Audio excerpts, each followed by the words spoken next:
पशुपतिको नालीको हालत है यो चाहिँ अलिकति धर्म कर्म गर्ने मान्छेहरू नि सायद गर्नुहुन्छ होला यो यहाँनिर पूजा गर्ने यही फालिदिने है श्रमदाता हामी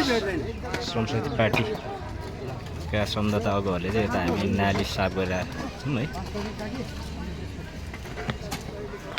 यता हुनुहुन्छ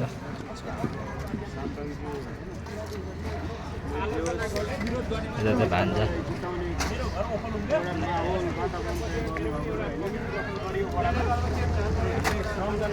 यस्तो छ हालत नालीको है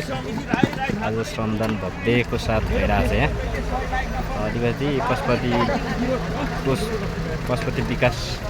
बोर्डले चाहिँ अलिकति सरसफाइमा ध्यान दिने भन्ने अवस्था देखियो है यस्तो यहीँ खाने यहीँ फाल्ने मन्दिर जस्तो ठाउँमा है अलिकति यो चाहिँ ऊ भएन यतै यो सबै मन्दिर जाने ऊहरू यतै प्लास्टिक फाल्ने है चाहिँ गाडी साइड लिएर गाडीले पनि सघाइरहेको छ